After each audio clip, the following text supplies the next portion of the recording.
Israel, America, ఇటు Iran మధ్య తీవ్రాతి తీవ్రమైన భీకరమైన అటాక్ జరుగుతుంది. కానీ అమెరికా, ఇజ్రాయెల్ యొక్క సుప్రీం మిలిటరీ పవర్ ముందు ఇరాన్ నిలబడలేదు.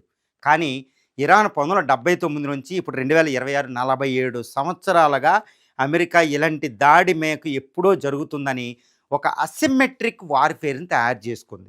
అసిమెట్రిక్ వార్‌ఫేర్ అంటే అమెరికా సుప్రీం మిలిటరీ పవర్‌ని అడ్డుకోవాలంటే తాను కూడా ఒక డెటరెంట్ అంటారు. ఏది మిలిటరీ ఎక్స్‌పర్టైజ్‌లో ఒక డెటరెంట్ అంటే దానికి నిరోధకత్వం. నువ్వు నన్ను ఈ అటాక్ చేస్తే నేను నిన్ను ఓడించలేకపోయినా నీకు నష్టాన్ని కలిగిస్తాను అనేదాన్ని ఒకటి డెటరెంట్ తయారు చేసుకుంటారు. దీన్నే చైనా ఇప్పుడు చైనా ఈ రష్యాల సహాయంతో ఇరాన్ ఎంతో డెవలప్ చేసుకుందండి. దీన్నేమంటారంటే అసిమెట్రిక్ వార్‌ఫేర్. ఇప్పుడు ఇరాన్ ఏంటంటే ఈ అసిమెట్రిక్ వార్‌ఫేర్‌లో భాగంగా ఇరాన్‌కి ఒక వ్యూహం ఉంది. ఈవెన్ ఇజ్రాయెల్, అమెరికాలను కూడా ఓడించే ఒక వ్యూహం ఉంది. నిజంగా ఆశ్చర్యమేస్తనమాట. అదేంటంటే అమెరికా అనేది ఒక సూపర్ పవర్. దానికి బాధ్యతలున్నాయి. చట్టభద్రతలు చూడాలి, ప్రపంచంలో ఎవరికి ఇబ్బంది కలిగించకూడదు. ఎందుకంటే అమెరికా మీద ఒత్తిడి చేస్తారు. కానీ ఇరాన్ మీద అలాంటి ఒత్తిడి ఉండదు. ఇరాను ప్రపంచంలో ఏదైనా ఇప్పుడు అమెరికా ఇరాన్‌లో కొట్టుకుంటూ ఉంటే, ఫైట్ చేసుకుంటూ ఉంటే ఏదైనా ఆయిల్ సప్లై చైన్ ప్రాబ్లమ్ వస్తే, for example Hormuz straight close అయిపోయి ఆయిల్ సప్లై ఆగిపోతే అందరూ ఇరాన్ అంటారా, అమెరికాని అంటారంటే అమెరికానే తిడతారు. నువ్వెళ్ళి అనవసరంగా నువ్వెళ్ళి యుద్ధం చేసావు. ఇరాన్ ఆత్మరక్షణ కోసం హర్ముజ్ స్ట్రైట్‌ని క్లోజ్ చేసింది. కాబట్టి అర్జెంటుగా యుద్ధాన్ని ఆపని అమెరికా అని అంటారు. అమెరికా మీద ప్రెజర్ తీసుకొస్తారు. అమెరికా మీద ఒత్తిడి తీసుకొస్తారు. కాబట్టి అమెరికాకి కొన్ని బాధ్యతలున్నాయి. కాబట్టి అమెరికాకి వెంటనే ఒక పని చేయాలి. ఇరాను దాన్ని పొడిగించాలి. అమెరికా ఏంటంటే ఇరాన్ యుద్ధాన్ని 2, 3 రోజుల్లో ముగిస్తేనే అమెరికాకి గెలుపు. 2, 3 రోజులు దాటి వారాలు, నెలలు గడిచింది అంటే, ఇరాన్ ఏదైనా చేసి యుద్ధాన్ని పొడిగించింది అంటే అమెరికాకి అట్టర్ ఫ్లాపు, అమెరికాకి డిఫీటు, అమెరికాకి అవమానం, ముఖ్యంగా డొనాల్డ్ ట్రంప్‌కి తీవ్రమైన అవమానం. ఆయన ఓటమి కూడా, ఆయన పదవి కూడా పోయే అవకాశం ఉంది. ఎందుకంటే ఇరాన్‌ని 2, 3 రోజుల్లో అమెరికా అధ్యక్షుడు, ఇజ్రాయెల్ కలిసి ఓడించేయాలి. లేదా ఇరాన్ ఏం చేస్తుందంటే ఇరాన్ ఏంటంటే యుద్ధాన్ని పొడిగించడానికి ట్రై చేస్తాడు. ఎందుకు పొడిగిస్తుంది? ఏ విధంగా పొడిగిస్తుందంటే దాని దగ్గర ఒక 80,000 నుండి 1,00,000 వరకే డ్రోన్ ఫోర్స్ ఉంది. క్యామికోజ్ డ్రోన్, తర్వాత షాహిద్ డ్రోన్ అని, స్వామ్ డ్రోన్స్ అని అది తయారు చేసుకుని పెట్టుకుంది 1,00,000 వరకే. ఈ డ్రోన్ ఫ్యాక్టరీలు కూడా ఉన్నాయి. రోజుకి కొన్ని వేల డ్రోన్లు తయారు చేసేస్తుంది. కాబట్టి ఆ ఫ్యాక్టరీలు కూడా జాగ్రోస్, ఎలబర్జ్ మౌంటైన్స్ కింద ఉన్నాయి. కాబట్టి అది తరగదు. అది అటాక్ చేస్తూనే ఉంటుంది డ్రోన్ ద్వారా. ఈ డ్రోన్లు కూడా పెద్ద ఖర్చు అవ్వు. కొన్ని $20 నుంచి $200, $300లోనే మంచి అధునాతనమైన డ్రోన్ తయారు చేసేయగలరు. కాబట్టి పెద్ద ఖర్చు కూడా కాదు. మామూలు రా మెటీరియల్ ఇరాన్లోనే మామూలుగా దొరికితే దానికి కావాల్సిన బయట నుంచి కూడా అంత అవసరం లేదు. కాబట్టి ఇరాన్ యుద్ధాన్ని పొడిగించడానికి కావలసిన అంత వెపనరీ డ్రోన్లు ఉన్నాయి. మిసైల్స్ కూడా తన స్వదేశీయంగా అది తయారు చేసుకుంది. సెజిల్, సయ్యద్, ఫతా హైపర్సోనిక్ మిసైల్ అండి. 10 మోర్ దెన్ 10 మ్యాక్స్ స్పీడ్ తోటి వెళ్తుంది. దాన్ని ఆపడం అమెరికాకి, ఇజ్రాయెల్ తరం కాదు.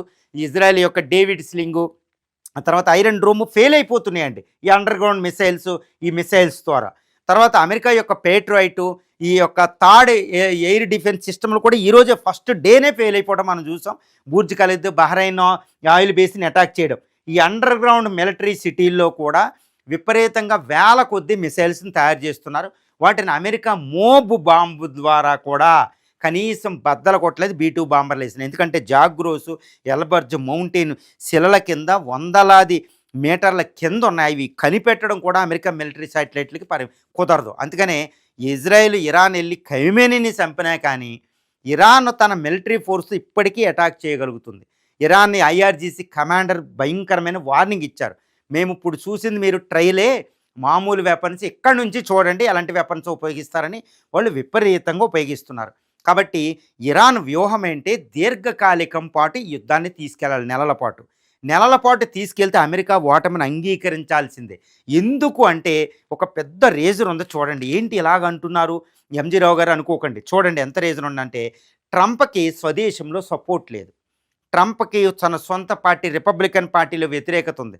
ఇక అపోజిషన్ పార్టీ డెమోక్రటిక్ చూడండి ఇంపీచ్మెంట్కి దగ్గరలో ఉన్నారు. అమెరికన్ కూడా ఈయన్ని ఇష్టపడడంలే.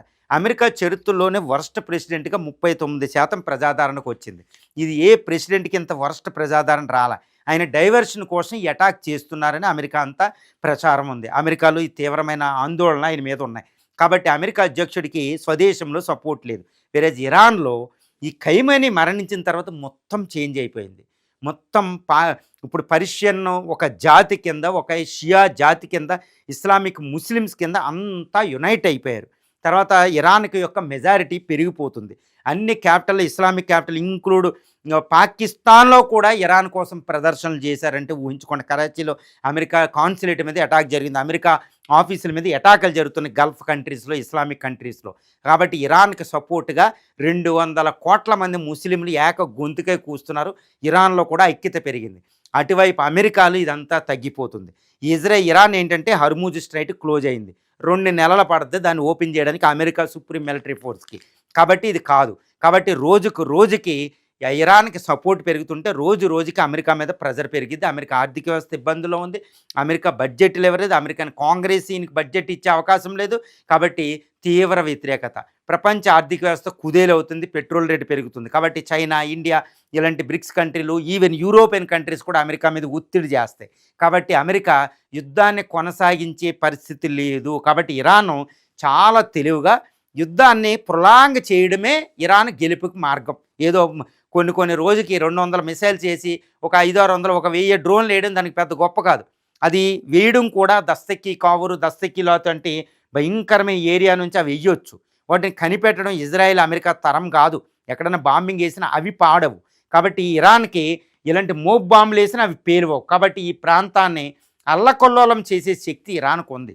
కాబట్టి ఇరాన్ ఈ యుద్ధాన్ని దీర్ఘకాలికంగా చేయగలిగితే అమెరికా ఓటమి, అమెరికా వెనక్కి అమెరికా తనంతడు తాను వెనక్కి. ఇంకోటి ఏంటంటే ఇరాన్ ఇంకొక పని చేస్తే అసలు తిరిగే లేదు. ఇప్పుడు ఇరాన్కి సమీపంలో అమెరికన్ ఎయిర్ క్రాఫ్ట్ క్యారియర్లు, న్యూక్లియర్ సబ్మెరైన్స్ ఇవన్నీ ఒక డజన్ల కొద్దీ వెళ్తుంది. అమెరికన్ ఆర్మీ కూడా 50,000 మంది ఫోర్స్ అక్కడ ఉంది. అమెరికా ప్రాణ నష్టం ఎక్కువ జరిగితే అమెరికా నుంచి ప్రెజర్ వస్తుంది ట్రంప్ మీద. ఏదన్నా ఎయిర్ క్రాఫ్ట్ క్యారియర్ ఒక్కదాన్ని పేల్చినా అది కూడా చాలా అవకాశం ఉందండి. అన్ని ఎయిర్ డిఫెన్స్ సిస్టమ్లు కొలాప్స్ చేసి ఈ మిసైల్స్ చైనా ఇచ్చిన YJ-20 లాంటి ముఖ్యంగా ఇరాన్ దగ్గర కూడా ఈ సెజిల్ అనే మిసైల్ ఫాతా 2ని ఆపడం ఎవరి తరం కాదు. ఆల్రెడీ మనం అర్థమైపోతుంది. బూజ్ ఖాలిఫా, టెల్ అవీవ్ మీద, జెరూసలేం మీద పడుతున్నాయంటే ఊహించుకోండి. దాన్ని ఆపడం ఎవరి తరం కాదు. అమెరికా బహ్రెయిన్లో అమెరికా నేవల్ హెడ్ క్వార్టర్నే కొట్టేసిందంటే ఆ ఫాతా మిసైల్ ఎంత శక్తివంతం ఊహించండి. ఆ మిసైల్ ఏదైనా ఎయిర్ క్రాఫ్ట్ క్యారియర్ తగిలితే $13 బిలియన్ విలువైన ఎయిర్ క్రాఫ్ట్ క్యారియర్ ఒకటి ములిగిన దానికి దాడి జరిగిన 5,000 మంది నావికులు ఉంటారు అందులో, క్రూ మెంబర్స్. ఇక అమెరికాకి అవమానం. తప్పనిసరిగా అమెరికా వెనక్కి వెళ్లాల్సిన పరిస్థితి అక్కడ ఉంది. కాబట్టి ఇరాన్ ఎయిర్ క్రాఫ్ట్ క్యారియర్లు అమెరికా ఆస్తులకు, అమెరికా సైన్యానికి భారీ నష్టం కలిగించినా, లేకపోతే ఈ యుద్ధాన్ని వారాల పాటు, నెలల పాటు దీర్ఘకాలికంగా పొడిగించగలిగినా ఏదోలాగా అమెరికా ఓటమి ఇక్కడ నిశ్చయంగా కనపడుతుంది. ట్రంప్ అందుకనే ట్రంప్లో ఒక ఆందోళన ఏంటంటే, వెంటనే ఖమేనీ చనిపోయాడు, మీరు వెంటనే లొంగిపోండి, IRGC ఆయుధాలు ఇవ్వండి, మీకు ఇమ్యూనిటీ అంటే మీకు ఎటువంటి శిక్షణ నేను విధించాను, లేకపోతే శక్తివంతమైన చరిత్రలోని ఎప్పుడూ జరగని దాడి మీ మీద జరిపిస్తాను అనుకుంటూ బెదిరిస్తున్నారు. ఆయన మాటల్లో, ఆయన బాడీ లాంగ్వేజ్లో అన్నీ కూడా ఇరాన్కి కొట్టిన పిండే. ఇరాన్ ఈరోజు అర్థం చేసుకుంది ట్రంప్ని ఇది పొడిగించగలిగితే చాలు అన్నట్టు దీర్ఘకాలిక యుద్ధం చేయడానికే సిద్ధపడ్డారు. మరి ఖైమనీ మరణించిన తర్వాత ఇది చేయగలిగిద్దంటే, ఖైమనీ చనిపోయే ముందే వారసులను ప్రకటించి ముస్తాజాని ప్రకటించాడు. తర్వాత ఇంకొక ఖైమనీ ఇస్లామిక్ రిపబ్లిక్ ఫౌండర్ మనవడు ఉన్నాడు. ఒకవేళ వీళ్ళిద్దరినీ ఇజ్రాయెల్, అమెరికా చంపేసినా ఇంకొక 20 మంది వారసులను ఒకళ్ళ తర్వాత ఒకళ్ళని ప్రకటించారు. ఈ ముస్తాజా ఇప్పుడు ఇరాన్లో లేరు, బయట దేశంలో ఉన్నారు. కాబట్టి ఇరాన్ను దీర్ఘకాలికంగా యుద్ధం చేయగలుగుతుంది.